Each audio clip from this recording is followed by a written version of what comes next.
हरि ओम।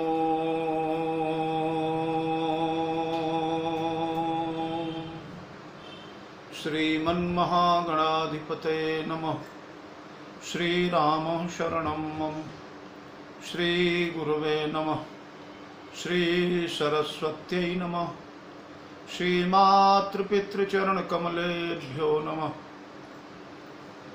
गणेश हेरम्ब गजाननेति महोदरं स्वानुभवं प्रकाशिनं वरिष्ठ सिद्धि प्रिय बुद्धिनाथ वदन्त एवं त्यजत प्रभीति। ओम नमः परमहंसास्वादित चरण कमल चिन्मकरंदाय भक्तजनमानस निवासाय श्रीमद् रामभद्राय नमोस्तु रामाय सलक्ष्मणाय देव्यै च तस्यै जनकात्मजायै नमोस्तु रुद्रेन्द्रयमानिलेभ्यो नमोस्तु चन्द्रार्कमरुद्गणेभ्यः। श्री सीतानाथ समारंभां श्रीरामानन्दार्य मध्यमाम् अस्मदाचार्य पर्यन्तां वन्दे गुरुपरम्परां। वीणाधरे विपुलमङ्गलदानशीले भक्त्यार्तिनाशिनि शिवविरञ्चि हरीश वन्दे। कीर्तिं प्रदेखिल मनोरथ दे महारहे विद्याप्रदायिनि सरस्वती नौमि नित्यम्।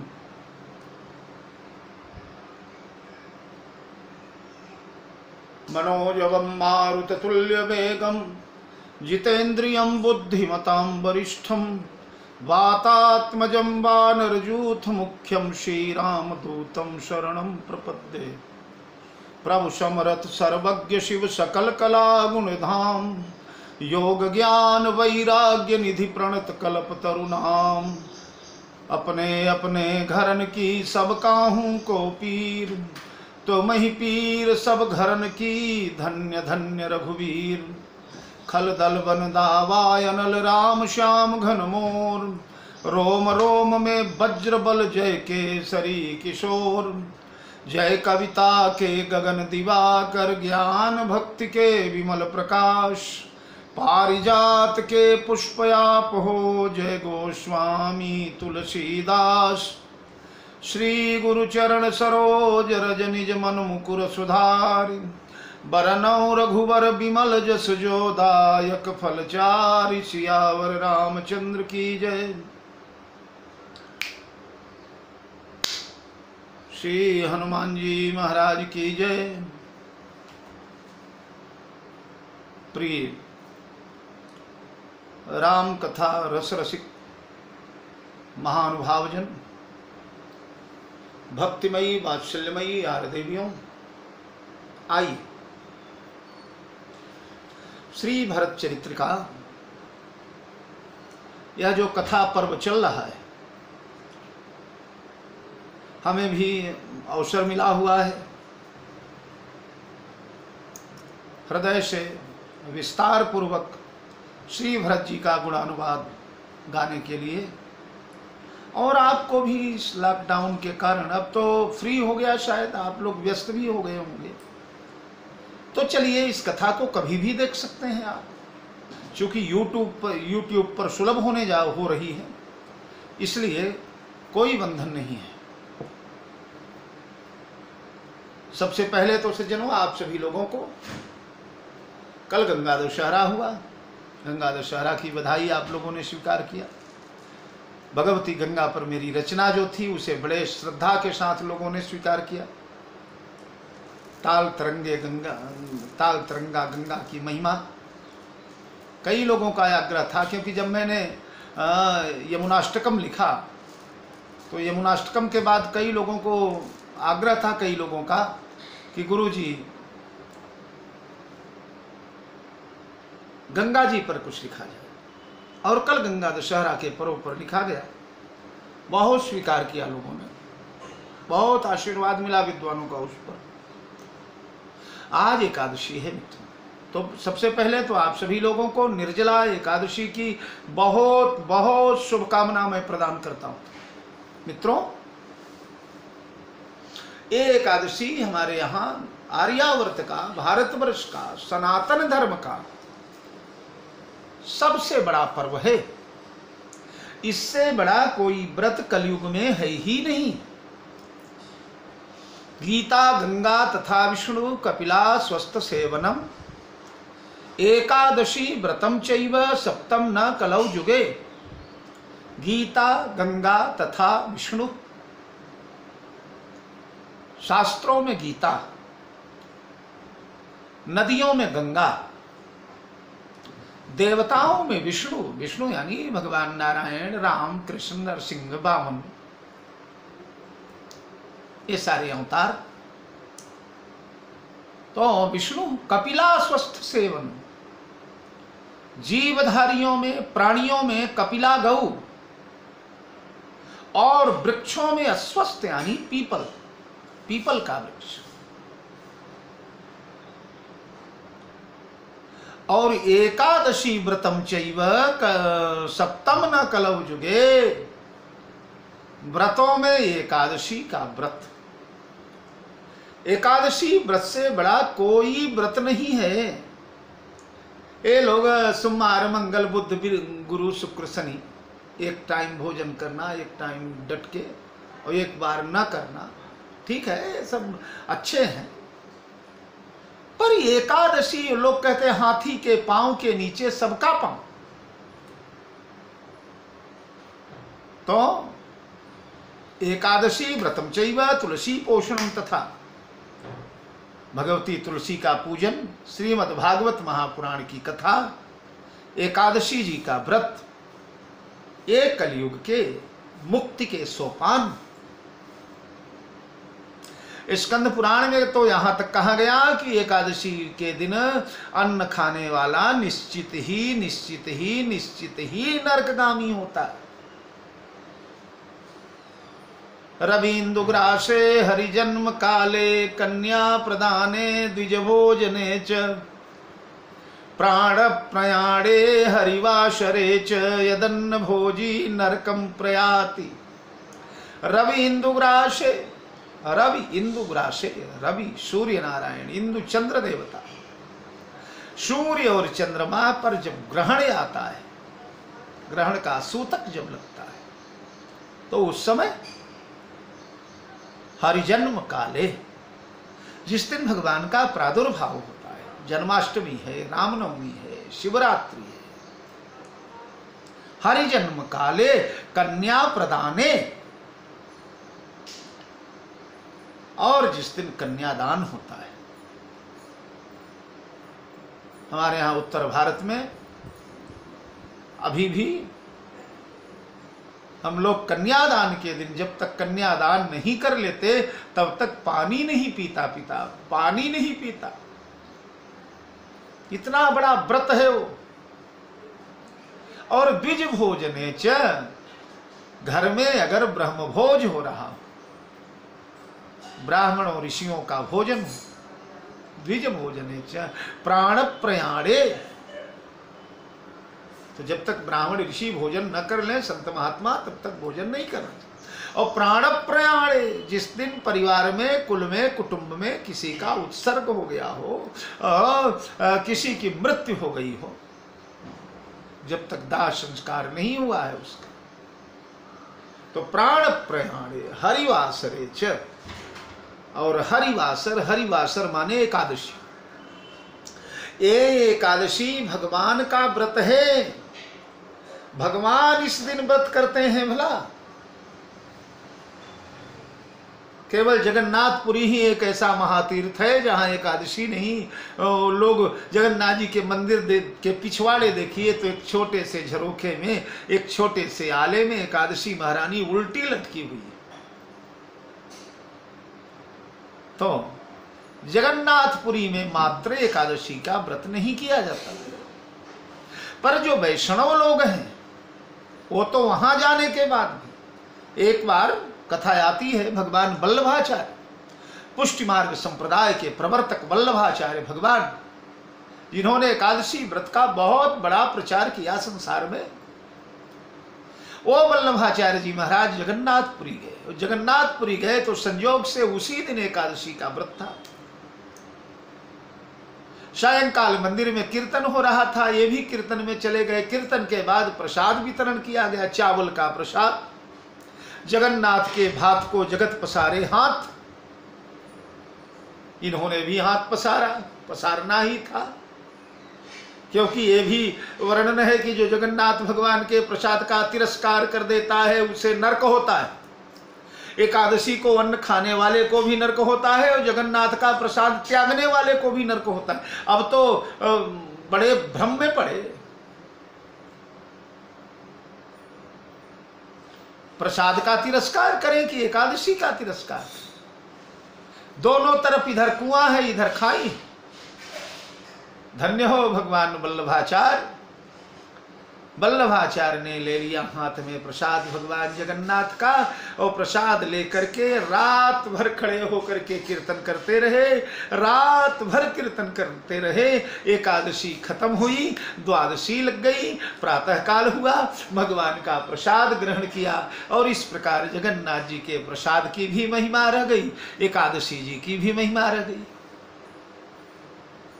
ये महिमा है एकादशी की। और ये एकादशी तो ये निर्जला इसका नाम है। जिस दिन जल भी लेने का विधान नहीं है। अब हम लोग तो साहब शुगर बीपी इत्यादि के रोगी हैं, इतना कड़क तो नहीं हो पाएगा, शरीर साथ नहीं देता। पर जिनका शरीर स्वस्थ है, जिनका शरीर साथ देने लायक है, उन लोगों को निर्जला एकादशी ही करना चाहिए। आज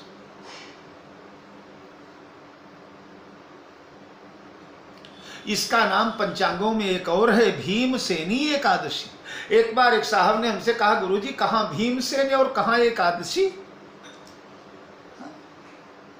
105 कौरव पांडव हैं, 105 लोगों का जितना भोजन बनता है उतना भोजन भीम अकेले ही करते थे। इसीलिए राजा विराट के यहां जब गए तो इन्होंने रसोइये का कार्य लिया। रसोइये का यानी पेट भर के भोजन की व्यवस्था तो पक्की हो गई। उसी वनवास काल में एक बार यह निर्जला एकादशी आई।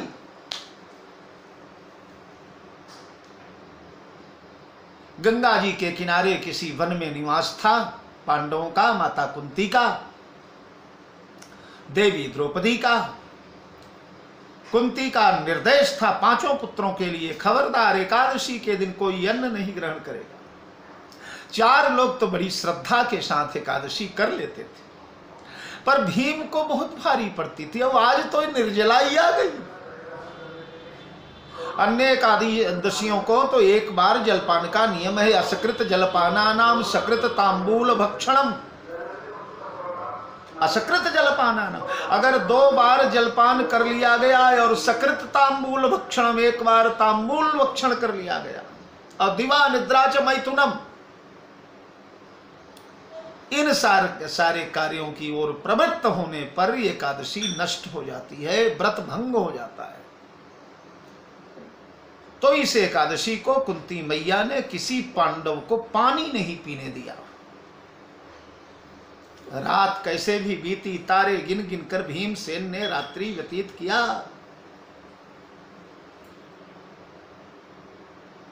सवेरा हुआ, मैया कुंती से बोले मैया जल्दी भोजन बनाओ, भूख बहुत लग रही है। मैया भगवान पार्थिव शिवलिंग का पूजन करती थी। गंगा जी के रेणुका से मैया कुंती ने पार्थिव शिवलिंग का निर्माण किया है और उनकी अर्चना षोडशोपचार पूजन प्रारंभ है। कुंती ने कहा चुप रह, अभी पूजन में 1 घंटा लगेगा, जब पूजन कर लूंगी तब भोजन की व्यवस्था करूंगी। भूख के मारे कुलबुलाते हुए भीम बड़े क्रोध में आए। उन्होंने कहा तू मुझे मार डालेगी, और दौड़े। और वो जो रेणुका का पिंड बना हुआ था, शिवलिंग बना, पार्थिव लिंग बना हुआ था, क्रोध में आकर उसी पार्थिव लिंग पर 1 मुक्का लगा दिया भीम ने। अरे मुक्का लगाना था महाराज, जैसे बर्छियां गड़ गई हो हाथ में, पूरा हाथ घावों से भर गया, रक्त की धार बहने लगी, तड़पने लगे भीम।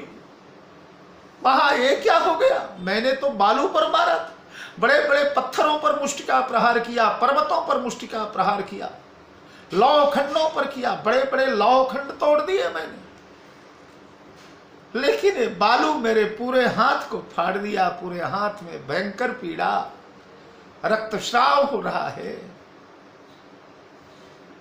मैया कुंती ने कहा, बेटा भीम, ये बालू का पिंड नहीं रहा, बालू का पिंड नहीं है भीम, मैंने अपनी श्रद्धा से, देखिए भावो ही विद्यते देवा, मनुष्य के भाव में ही परमात्मा का निवास होता है। मेरी श्रद्धा ने इस रेणुका के पिंड में भगवान शंकर को स्थापित कर दिया था। यहां प्रत्यक्ष भगवान शंकर बैठे थे बेटा, और तूने जब मुष्टिका मारा तो शंकर के त्रिशूल ने तेरे अंग को फाड़ फाड़ करके रख दिया। भीम चरणों में लौट गए माता के। फिर शंकर भगवान से प्रार्थना करने लगे, भगवान भूत भावन, हमारा अपराध क्षमा करें। तो मित्रों, ये एकादशी, इस एकादशी की महिमा है। मैं कभी कभी, अब मैं कथाओं में इधर उधर की बातें तो कभी बोलता नहीं, पर हमारे गुरुजी सुनाते थे, इसलिए कभी कभी मैं भी सुना देता हूं। और गुरुजी कहते थे, बेटा लोकहित के लिए जो कथाएं हों उन्हें सुनाने में कोई दोष नहीं। एक बड़े मॉडर्न जवाई राजा थे, वो ससुराल पहुंच गए, और ससुराल पहुंचे तो ससुराल वाले परम कट्टर वैष्णव, संयोग से उस दिन एकादशी थी। ससुर जी ने पूछा, जवाई राजा आप भोजन करेंगे कि व्रत करेंगे? उधर भोजन की व्यवस्था है और उधर व्रत की व्यवस्था है। और जवाई राजा गए, देखा भोजनालय में तो जवारी की रोटी यानी बेर्रा की रोटी और जो है चटनी बन रही है, टमाटर की, आलू की सब्जी, वो देखा है। और उसके बाद गए फलहार की तरफ। तो फलहार की तरफ गए तो बादाम का महाराज हलवा बन रहा है, काजू की चक्की बन रही है, पिस्ता है, किशमिश है,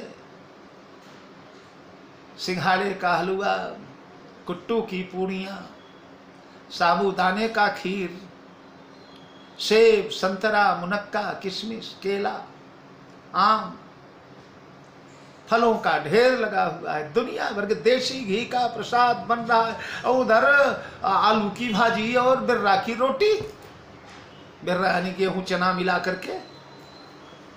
जवाई राजा ने सोचा, ये घास भूसा तो जिंदगी भर खाना है, आज एकादशी ही रह जाती।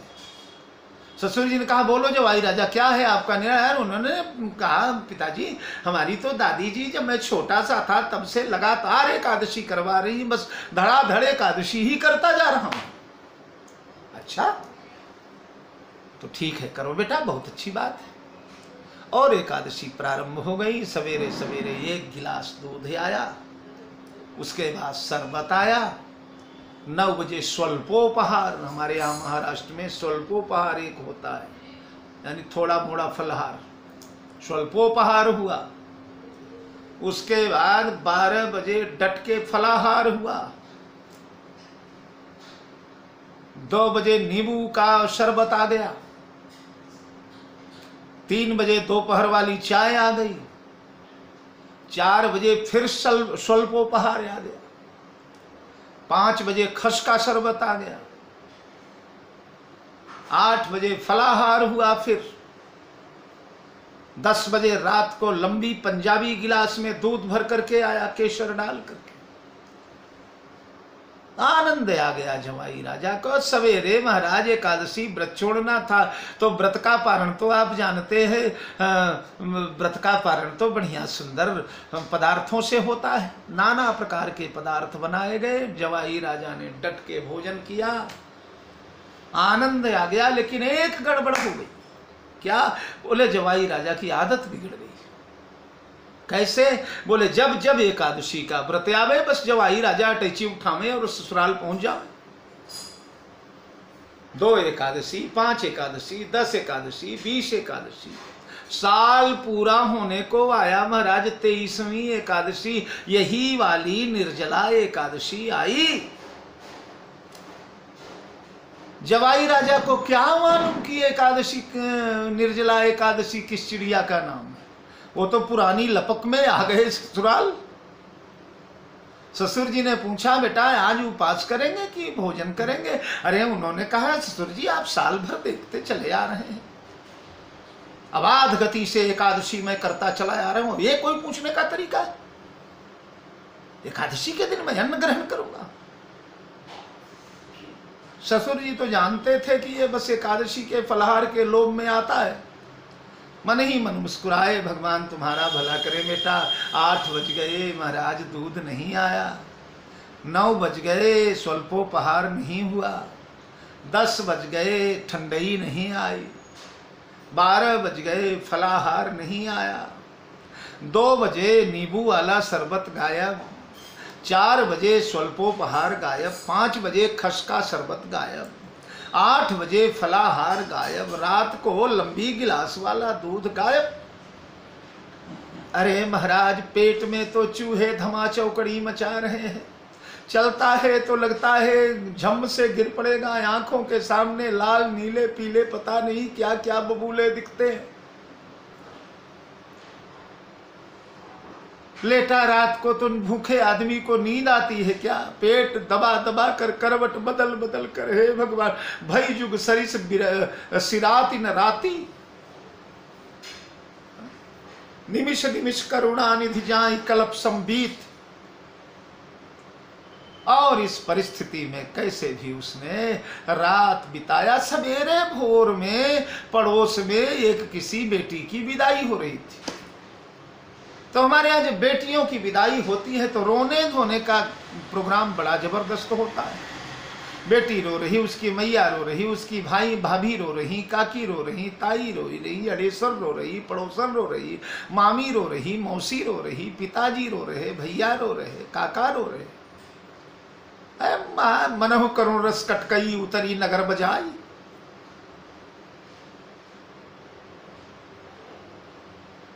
आसमान सिर पर उठा लिया लोगों ने रोते रोते। जवाई राजा करवट बदले बदले बोले बोले। और ससुर जी बगल में लेटे थे। ससुर जी ने बच्चों से कहा, बच्चों ये सवेरे सवेरे रोना धोना किसने चालू कर दिया? तो जवाई राजा ने पेट करवट बदलाए और पेट दबाए दबाए बोले, बाबूजी हाँ। बोले मुझे लगता है कोई एकादशी करने वाला मर गया, कोई एकादशी करने वाले का टिकट कट गया। तब ससुर जी को पता चला कि जवाई राजा को एकादशी बड़ी भारी पड़ गई। खैर इस प्रकार भी अगर किया जाए, अन्न न ग्रहण किया जाए, यदन्न भोजी नरकम प्रयाति। महाराज एकादशी के दिन क्या बोले, पुराणों में तो ऐसे ऐसे श्लोक आए हैं एकादशी के लिए। क्यों? बोले जगत के जितने पाप होते हैं वो सारे पाप एकादशी के दिन सिमट कर अन्न में प्रविष्ट हो जाते हैं। और अन्न में प्रविष्ट होने के कारण वह अन्न जब हमारे उदर में जाता है तो हमारा पेट पेट नहीं रह करके पाप का कोषागार बन जाता है, कोष बन जाता है,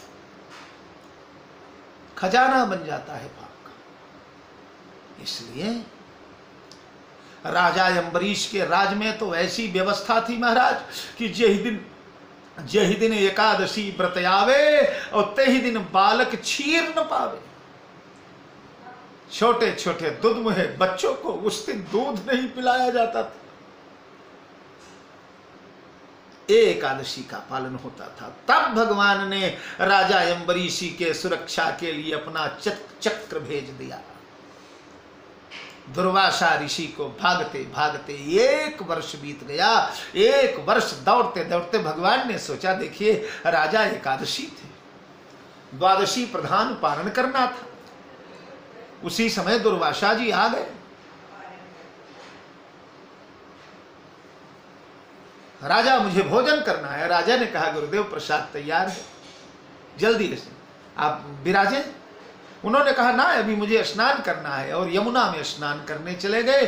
अब यमुना में स्नान करने गए, स्नान करने के बाद संध्या पूजन वगैरह में बैठ गए। थोड़ा समय ज़्यादा हो गया।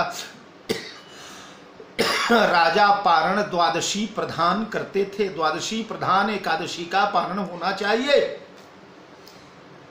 द्वादशी खत्म होने को एक दंड द्वादशी रह गई।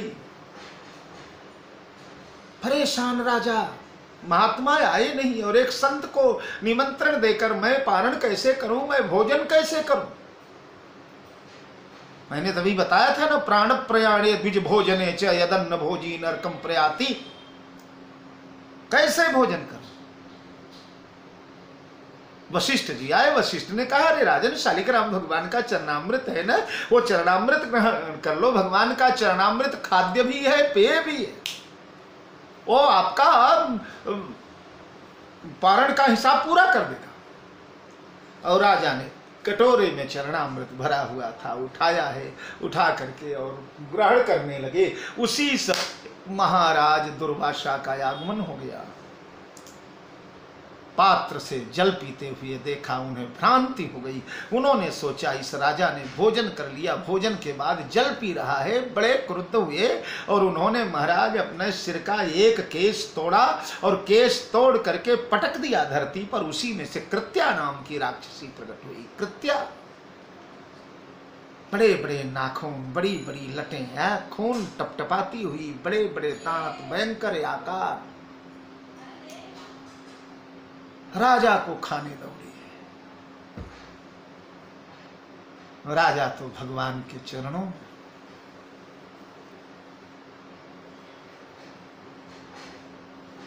श्री कृष्ण गोविंद हरे मुरारे, हे नाथ नारायण वासुदेव। भगवत संकीर्तन में राजा पूर्ण रूपेण डूबे हुए हैं, कोई ध्यान नहीं। और उधर भगवान कांप उठे, नमे भक्त प्रणश्यति। सीम की चाप सकई को उतासु, बड़ रखवार न मापति जासु।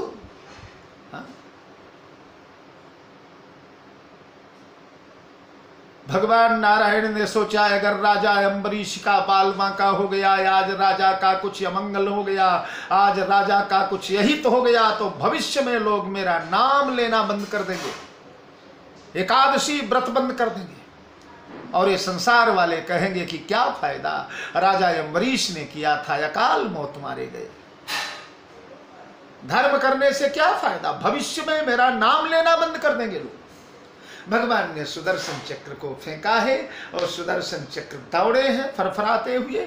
महाराज मारा है झटका, कृत्या का शिरच्छेदन हुआ, कट करके गिरी कृत्या। अब सुदर्शन दौड़ा बाबा की ओर। बाबा अपनी लुंगी दाढ़ी संभालते हुए भागे, भागते भागते आगे आगे मुनि दुर्वासा, पाछे चक्र चलायति त्यात्रासा।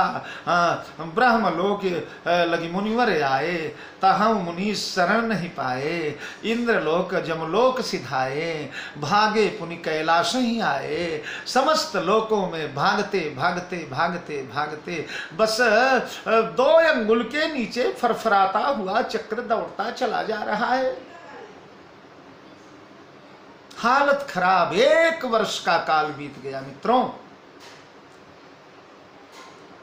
दुर्वासा भाग करके बैकुंठ गए। दुर्वासा हरिलोक सिधाए, करुणा निधि विनय सुनाए, त्राहि त्राहि जय जगदाधारा। हे प्रभु त्राहि माम, रक्षा करो, ये आपका चक्र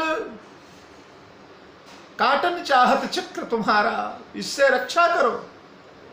भगवान ने कहा बाबा ये चक्र मेरा कहा नहीं मानेगा।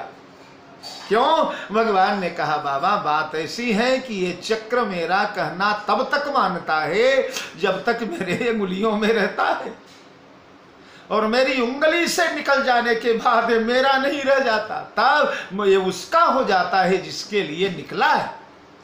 देखो बंदूक आपके पास है, गोली आपके पास है, जैसा चाहे वैसा करें, पूरा आपका नियंत्रण है, गोली पर भी बंदूक पर भी। पर कहीं बंदूक से गोली निकल गई तब मित्रों उसे लौटाना बड़ा मुश्किल हो जाता है। नहीं लौट पाती। तो बाबा ये मेरा कहना नहीं मानेगा। तब बोले राजा परीक्षित के लिए गया है ना, तो अहम भक्त पराधीनो ह्य स्वतंत्र द्विज, मैं पराधीन हूं अपने भक्तों का, उनके पास जाइए। जाकर दुर्वासा चरणों में गिरना चाहते थे, तब तक महाराज उठा करके हृदय से लगा लिया भगवान के चक्र से। राजा साल भर एक पैर से खड़े रह गए। हे परमात्मा, अगर आज महात्मा को कुछ हो गया तो हमारे सूर्य वंश पर दाग लग जाएगा, कहां मुंह दिखाऊंगा, मेरे कारण एक निरपराध संत मारा जाएगा। चक्र से हाथ जोड़कर प्रार्थना किया, अगर मैंने निष्काम भाव से शुद्ध सात्विक अंतरात्मा से एकादशी व्रत किया हो तो चक्र महाराज आप वापस चले जाएं। और भगवान का चक्र वापस चला गया, दुर्वासा का क्लेश मिटा। ये एकादशी की महिमा है। तो आज भीमसेनी एकादशी, निर्जला एकादशी, कल गंगा मैया आई, आज एकादशी आई। गंगा यानी जल का आगर। ये समुद्र जो है ना, ये समुद्र कैसे भरा मालूम है, जलनिधि जल भरनी सुख करनी भागीरथी। गंगा मैया ने अपनी 1000 धाराओं से इस सागर को भरा। तो कई लोग कहते हैं महाराज सागर को जब गंगा ने भरा तो गंगा का जल तो मीठा है, मधुर है, फिर सागर खारा कैसे भया? तो बोले हारो ही खारो भयो भूसुर डरन से।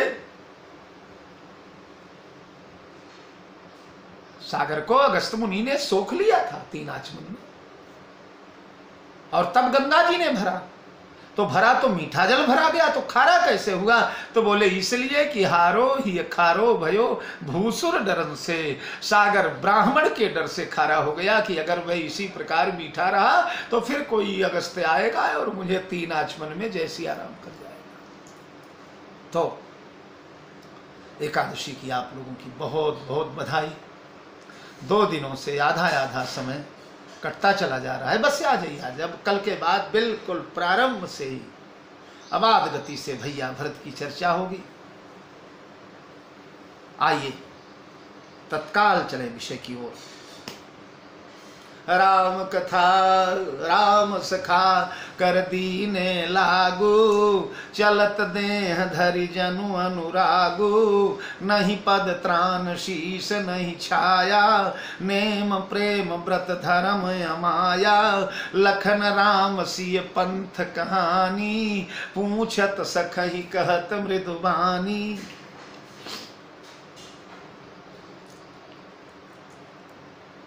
महाराज निषाद राज की बाह पकड़ करके चले जा रहे हैं, लटपटाते हुए गिरजे। चलत देह धरि जनु अनुराग।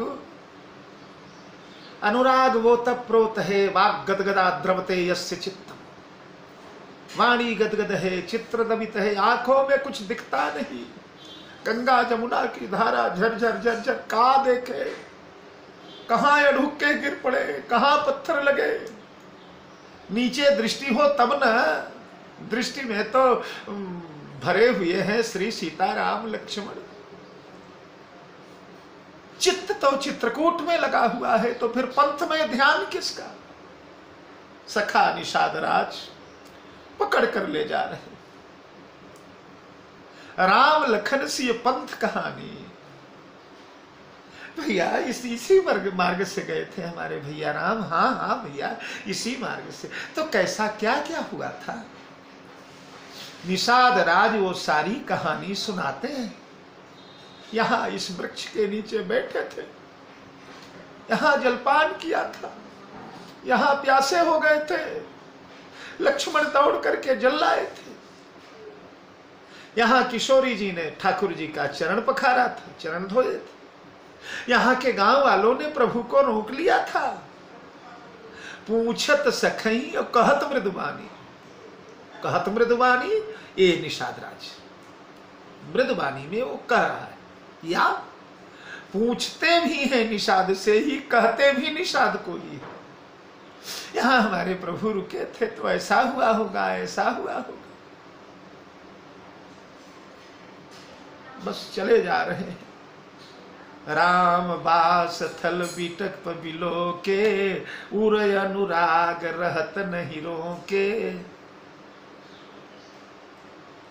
अनुराग ही अनुरागु मर रहा है, चलत देह धरी जनु अनुरागु, उर अनुराग रहत नहीं रोके।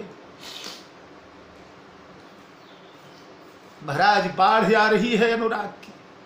राम बास थल बिटक बिलो के, एक वृक्ष देखा, कुछ की साथरी अभी पड़ी हुई है, वहां विद्यमान पत्ते अभी तक हरे हैं। जिन पत्तों पर श्री राम सीता विराजे, वो पत्ते कहां सूखेंगे इतनी जल्दी। देखा है जैसे निषाद राज के नगर में कीन प्रणाम प्रदक्षिण जाई, कुछ साथरी बिलोगी सुहाई, कनक बिंदु द्विचारिक देखे, राखे शीस सी समलेखे। किशोरी जी जहां सोती हैं वहां स्वर्ण के बिंदु झड़ा करते हैं महाराज, क्योंकि ये हिरण्य वर्णाम हरिणिम सुवर्ण रजत सृजाम, जनु कनक पंकज की कली, साक्षात महालक्ष्मी।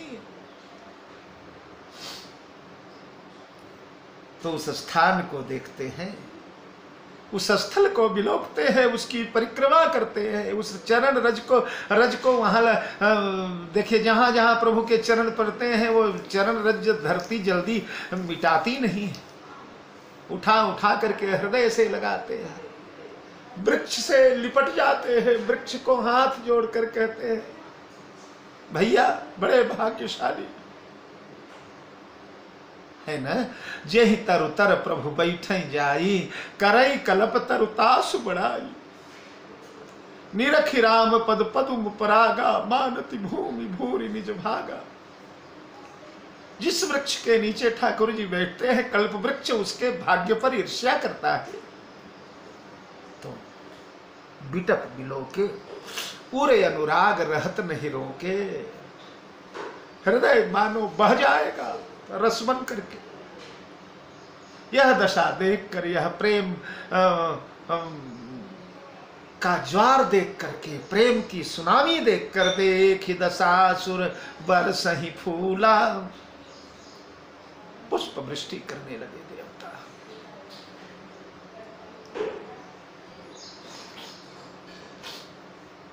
भई मृदुमहि मगु मंगल मूला, किए जाई छाया जलद, अरे सुखद बहई बरबात, तस मग भयउ न राम कह, जस भा भर तहि जात।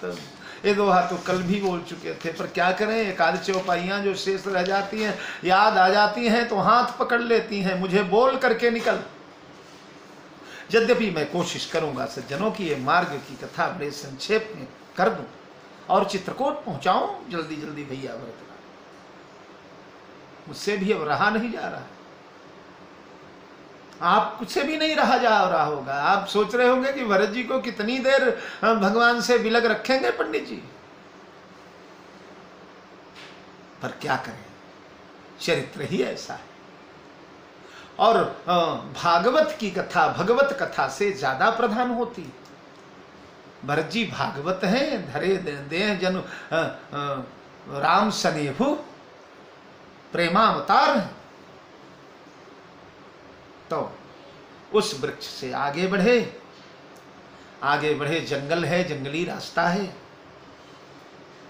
जड़ चेतन मग जीव घनेरे, जे चिते प्रभु जिन प्रभु हेरे। वाह वाह, ते सब भय परम पद जोगु, भरत दरस मेटा भव रोगु, ते सब भय। आगे बढ़े तो जड़ चेतन मग जीव घनेरे, मार्ग में जो जड़ है और जो चेतन है। जड़ यानी वृक्ष हैं, लताएं हैं, पुष्प हैं, नदी नाले हैं, पत्थर हैं, पहाड़ हैं, शैल है, ये जड़ है।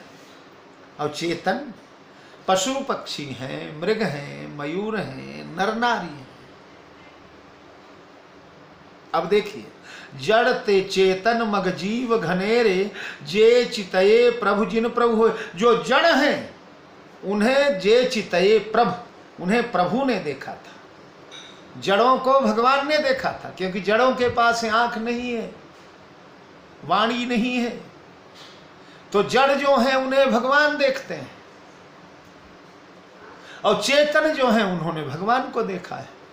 तो जे चितये प्रभु जिन प्रभु हो हेरे, ते सब भये परम पद जोगु, भरत दरस मेटा भवरोगु। वो जड़ और चेतन, जड़ यानी जिन्हें भगवान ने देखा, चेतन यानी जिन्होंने भगवान को देखा। बात एक ही है, आप भगवान को देखें या भगवान आपको देखें, परिणाम वही है। बल्कि आपके देखने से भगवान का देखना अधिक परिणामप्रद है।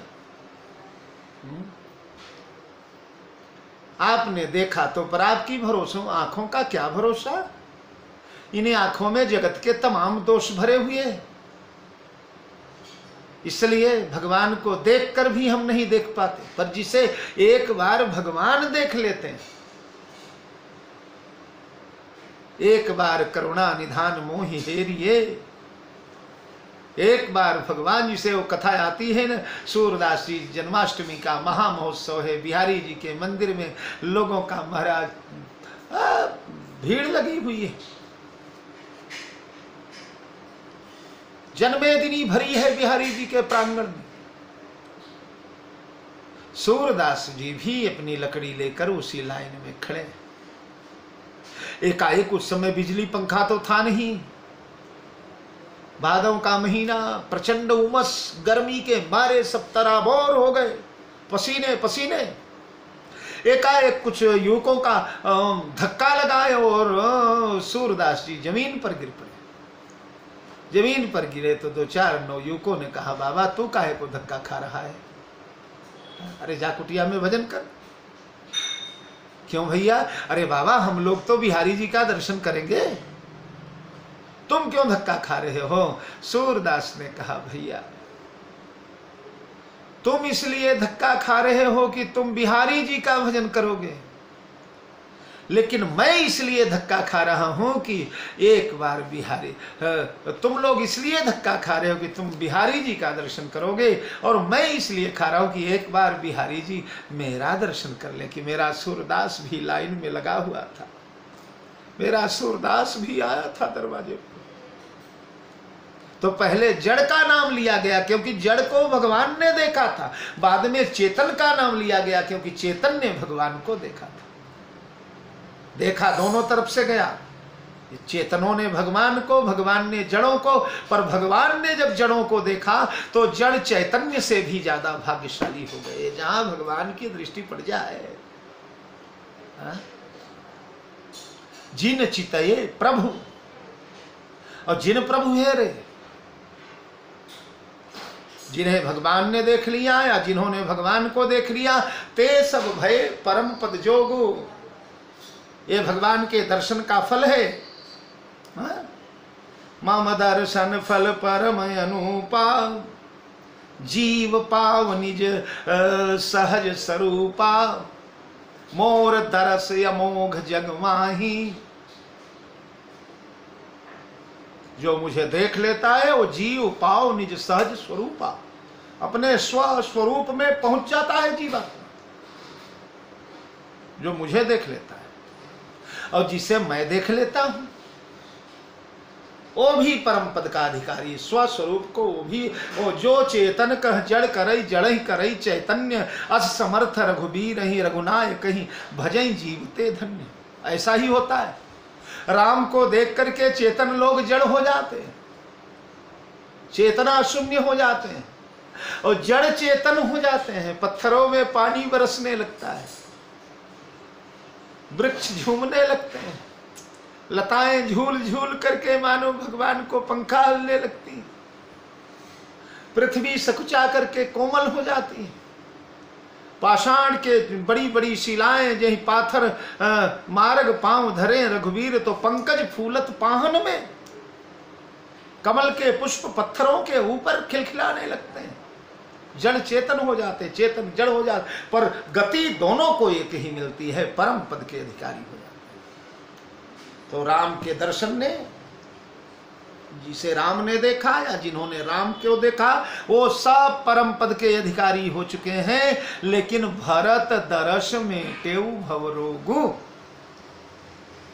उन परम पद के अधिकारियों ने जब भरत को देखा, ध्यान देंगे, जब भरत को देखा, भरत दर्श या भरत दर्श, भरत ने जब उनका दर्शन किया, किनका, जड़ों का, और चेतनों ने भरत का दर्शन किया, तो बोले भरत दर्श मेटा भवरोगु, तो भवरोग ही मिट गया। ध्यान देना, भवरोग मिटना परम पद जोग होने से श्रेष्ठ है।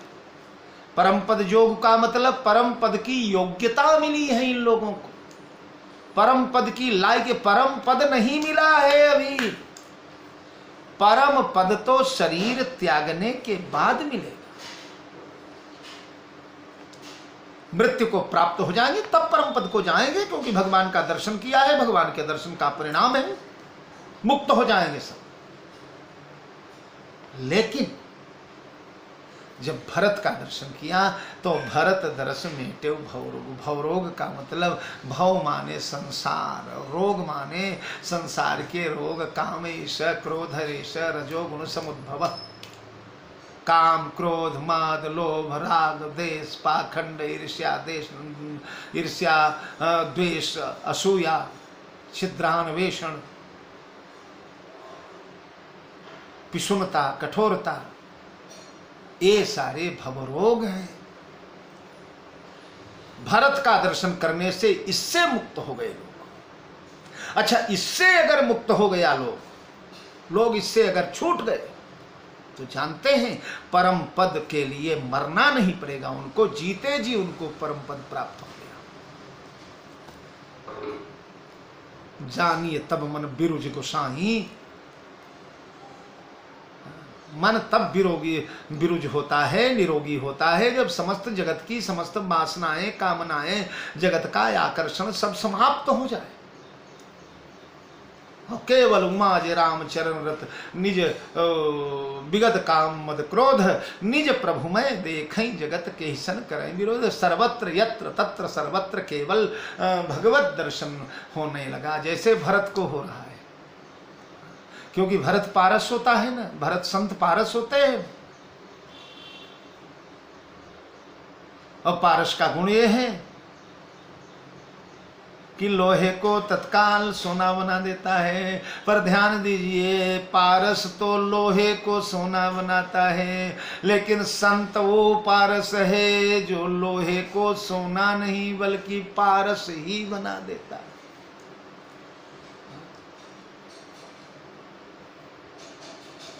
मराठी भाषा में संत ज्ञानेश्वर ने ज्ञानेश्वरी जैसा गीता पर बहुत बड़ा भाष्य केवल 16 वर्ष की अवस्था में, 16 वर्ष की अवस्था में लिखा, और उसके बाद उन्होंने पसायदान नाम का एक छोटा सा ग्रंथ लिखा। पसायदान अपने गुरुदेव भगवान को समर्पित है। तो आता विश्वात्मके देवे तेने वाग यज्ञ तोषावे, जिसका अर्थ होता आता विश्वात्मक हे, अब हे विश्वात्मक देव, यानी हमारे गुरुदेव भगवान विश्वात्मक है, चराचर जगत ही उनकी आत्मा है, कण कण में एक एक कण में एक एक परमाणु में सदा सर्वदा समान रूपेण अनुस्यूत है। तो ऐसे विश्वात्मक गुरुदेव भगवान तेने वाग यज्ञ तोषावे, अब मेरे वाग यज्ञ से, मेरे वाणी के यज्ञ से आप तोषावे यानी संतुष्ट हो जाएं, तोष को प्राप्त हो।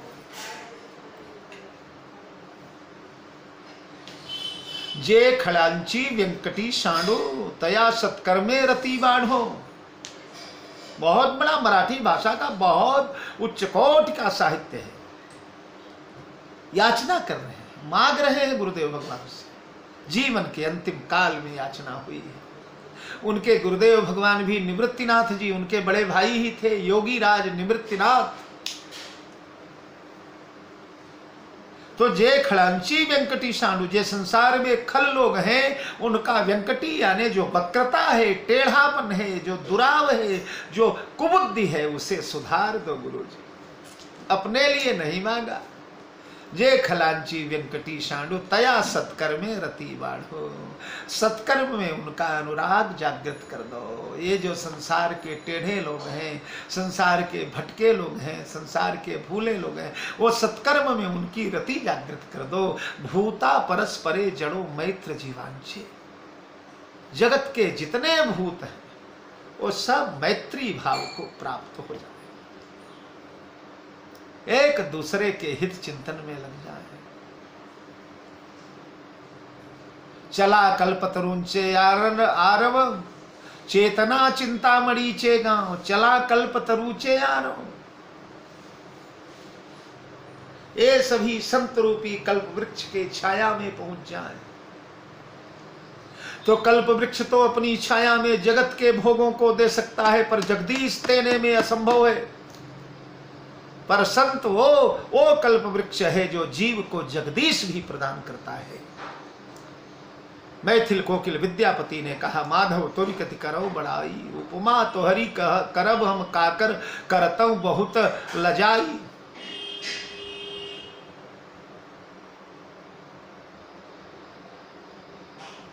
जौ चिंतामणि अतिशय सुंदर, तौ पुनि उपल कठोर।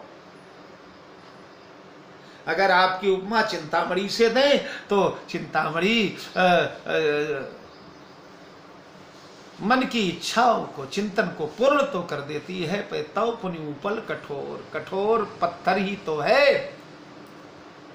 और जौ जगदीश निशाकर, तौ पुनि एक ही पक्ष जोर। चंद्र देवता अगर जगदीश हैं तो ठीक है, लेकिन एक ही पक्ष जोर। माधव तोरी कति करब बड़ाई, तो चेतना चिंतामणि चेगा, वो चिंतामणि जो है वो चैतन्य नहीं है, पर ये चैतन्य चिंतामणि है। अब बोलते जे आरणव पीयूषांचे, ये समुद्र है, पर कैसे समुद्र है? जड़ समुद्र नहीं, बोलते हुए समुद्र है। और पीयूषांचे अमृत के समुद्र है। ये संत की महिमा है। तो भगवंत के देखने से जो कार्य नहीं पूर्ण हो सकता, वो भी संत के देखने से पूर्ण हो जाता है। तो भवरोग मिट गया, काम क्रोध मद लोभ ईर्ष्या अहंकार राग द्वेष पाषंड छल छिद्र असूया वृत्ति सब समाप्त हो गई। ब्रह्म ज्ञान प्राप्त हो गया सबको, और ब्रह्म ज्ञान प्राप्त हो गया तो ब्रह्मविद ब्रह्मैव भवति। जिसे ब्रह्म ज्ञान मिल जाता है वो ब्रह्म ही हो जाता है। इसलिए उसे मुक्ति के लिए नहीं किसी लोक में जाना पड़ता, मरने के बाद उसे परम पद नहीं मिलता, बल्कि इसी लोक में मिल जाता है। अच्छा, ते सब भये परम पद जोगु, भरत दरस में टेउ भव रोगु। जड़ चेतन मग जीव घनेरे, जे चितये प्रभु जिन प्रभु। ये जगत के जीवों ने, मार्ग के प्राणियों ने, जब राम जी जा रहे थे तो देखिए राम जी के देखने के बाद ये लोग थोड़ा भटक गए थे। राम दर्शन ने इन्हें भटकाया था। ये संसारी प्राणी है। इन्होंने पूछा लक्ष्मण जी से कि भैया ये कहाँ जा रहे हैं, क्यों जा रहे हैं जंगल में? तो लक्ष्मण जी ने कहा कि देखिए हमारे पिताजी ने हमको, हम लोगों को वन में निकाल दिया है। मैया ने, पिताजी ने। क्यों निकाला भैया? बोले राज के लिए, भरत को राज्य मिलना चाहिए, इसलिए राज्य के लिए हमको निकाल दिया। तो ये बेचारे तो गांव के रहने वाले देहाती लोग, गांव के बसने वाले, बिलग नज मानव जान गंवारी। ये गंवार लोग सोच देखे, हमारे यहाँ दो हैं, एक गंवार है एक नागर। नागर का संबंध नगर से है और गंवार का गांव से। तो ये बेचारे न कोई सत्संग, न कोई योग, न कोई ध्यान, न कोई पढ़ाई, न कोई लिखाई। ये सीधा साधा अर्थ लगा लिए कि राज के लिए राम को निकाल दिया गया, इसका मतलब राज राम से भी श्रेष्ठ होगा। ठीक है भाई, राज्य के कीमत में राम को छोटा समझा गया। राज को बड़ा समझा गया, इसलिए राम को निकाल दिया जंगल में। तो राज बड़ा है, ये भ्रांति हो गई गरीबों को। राजा कैसा होता है आज तक देखा ही नहीं था। तो जिस राज के लिए राम लक्ष्मण सीता को जंगल में निकाल दिया गया हो, राज्य बहुत बड़ा होता होगा। पर जब भरत आए, लोगों ने लोगों से पूछा कि ये कहां जा रहे हैं। बोले चलत पया देखात फल, पिता दीन तजिराज, जात मनावन रघुबर ही भरत सरिस को आज। ये श्री राम को मनाने जा रहे हैं। पिता का दिया हुआ राज ठुकरा करके, उसे ठोकर मार करके, तृणवत त्याग करके राम को मनाने जा। तब लोगों को लगा कि ना ना ना, राज तो तुच्छ है, बड़े तो राम है। इसलिए भरत दरस मेटे भव रोग। राम को देखने के बाद भव ज्यादा मूल्यवान लगने लगा था, राजपाट ज्यादा मूल्यवान लगने लगा था। लेकिन जब देखा कि राजपाट को तृणवत त्याग करके राम शरण में जा रहे हैं, तो राज का आकर्षण, धन का आकर्षण, जगत की महिमा मन से समाप्त हो गई। फिर भव माने परिवार भी होता है। भव माने संसार और भव माने परिवार। तो राम जी को देखने के बाद प्रेम तो उपड़ा था, पर परिवार कुल कुटुंब का मोह नहीं छूट पाया था। पर जब भरत को देखा, अब ये देखा कि ये सारे अयोध्या वाले, इनके साथ परिवार कुल कुटुंब सब छोड़कर, पत्नी बाल बच्चे सब अयोध्या में छोड़ करके चले जा रहे हैं। यानी परिवार कुल कुटुंब से भी राम का महत्व ज्यादा है। इसलिए भरत दरस मेटे भव रोगो, सभी का भवरोग मिट गया है। और यह बड़ी बात भरत कही नहीं। कोई कहे कि भरत की बड़ी महिमा है, इसलिए भरत के, अरे ना ना, सुमिरत जिनहि राम मन माही। ये वो भरत हैं जिनका स्मरण भगवान राम अहोरात्र अपने मन में करते हैं। भरत सरिस को राम सनेही, जग जपु राम राम जप जे। तो जब राम के देखने से भवरोग मिट गया और राम के देखने से परम पद के अधिकारी बन गए थे, तो राम के इष्ट तो जो हैं, राम जिसका उत्तरोत्तर भजन करते हैं, रातों दिन भरत भरत रटते रहते हैं, उन भरत का दर्शन करने से अगर भवरोग मिट गया तो कोई आश्चर्य का विषय नहीं। यह बड़ी बात भरत कही नाही। सुमिरत जिनहि राम मन माही, बारक राम कहत नरतेउ, होई तरन तारन। बारक राम कहत नरजेऊ, होत तरन तारन नरतेऊ। बारक राम कहत नरजेऊ, एक बार भी जिसके मुंह से राम निकल जाता है, वो होत तरन तारन। तरन माने स्वयं तर जाता है, और तारन माने दूसरे को भी तार देता है। खुद तो तरता ही है, दूसरे को भी तार देता है।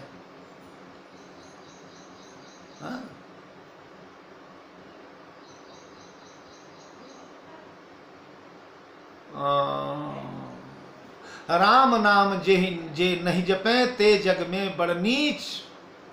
संत पलटू ने लिखा कि राम नाम जे नहीं जपे ते जग में बड़ नीच, और पलटू राम प्रताप ते, पलटू नाम प्रताप ते, शिला तरी जल बीच।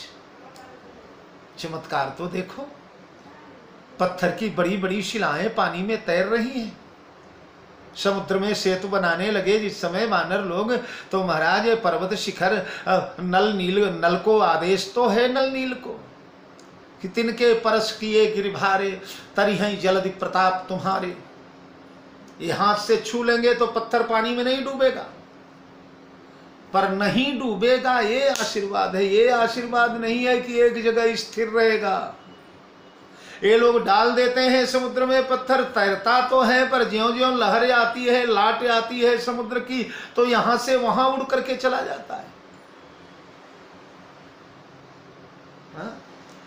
यहां से वहां उड़ के चला जाता है। तब जब स्थिर नहीं होंगे पर्वत पहाड़ तो पुल कैसे बनेगा। तब हनुमान जी ने एक पर लिखा रा, एक पर लिखा म और राम नाम लिखकर दोनों पत्थरों को एक से चिपका गया। फेविकोल का जोड़ हो गया साहब। और इसके साथ साथ जेहि जलनाथ बधायउ हेला। हेला शब्द का एक अर्थ होता है यानी लहरें बंद हो गई। और इस प्रकार से राम नाम में जगत को तार दिया। तो जो रातों दिन राम नाम लेते हैं उन भरत के जाने से अगर ऐसा हो जाए तो कोई आश्चर्य का विषय नहीं। इस प्रकार से चले जा रहे हैं राम राम कहते हुए आगे की यात्रा। कल हम चित्रकूट पहुंचा देंगे भैया भरत को। हाँ, आप सभी लोग उचित समय से इसी प्रकार इस कथा का रसास्वादन करते रहे। जय जानकी जी।